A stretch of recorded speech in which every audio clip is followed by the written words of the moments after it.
Pagod. Si Papa oh. Nangunguha ng ano.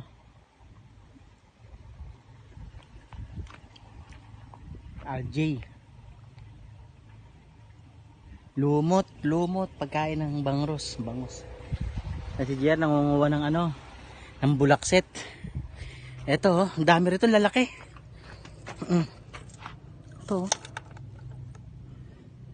Lalaki ng bulakset dito. Masarap yan sa gata sa gabi. Ginit. Sombrero ako. Yan. Nakakuha na kami ng ano, ng lumot no. Sa bangka. Nakakuha pa si Papa. Ayun oh.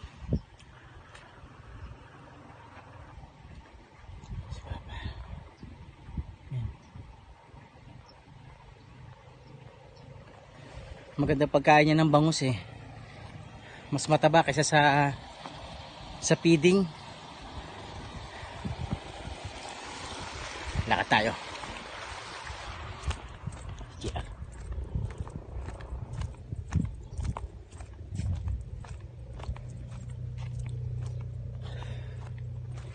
Init. Laki na pala isdaan dito nung amo ni JR. Ayun, amo niya no. Yan, sampu na yan no. Yan. Puro bangus yan, puro bangus. Dami. Paikot. Malalaki yung mga bulaksit dito. Ayun, dinali ng bagyo. Bagyo.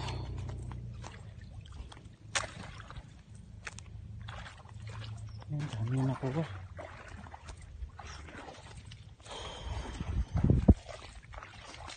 Kunti pa nga yung lumot, tama na yung kulangin yung pagkakas.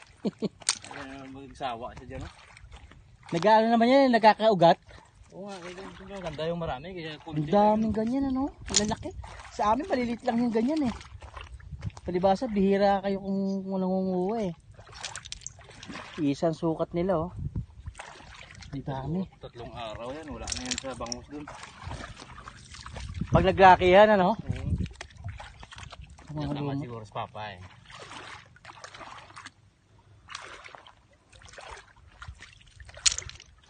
Diba ito yung ginagawang suka?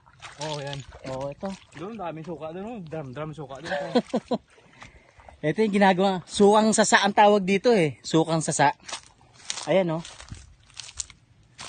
Ayan oh. Kumukuha sila oh, ganyan oh.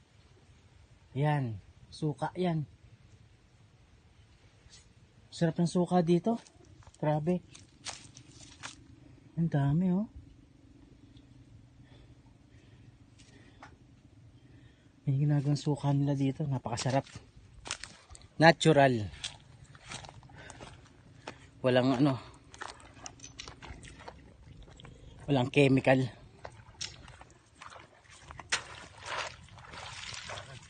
Ang dami.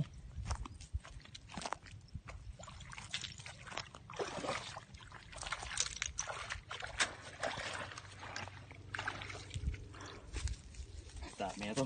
Marami. Isang ano. Isang ano nandun eh. Kaldero.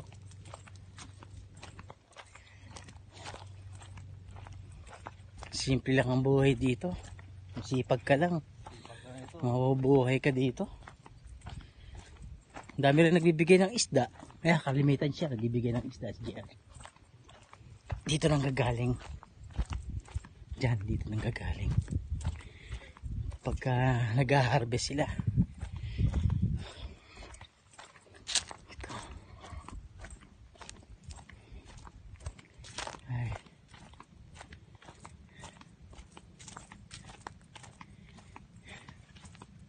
Sarap dito. Mainit nga.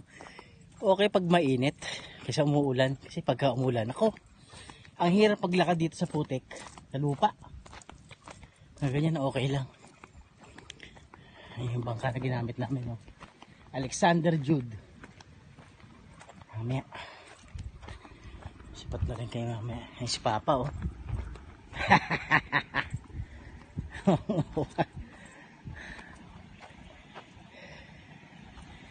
Ay.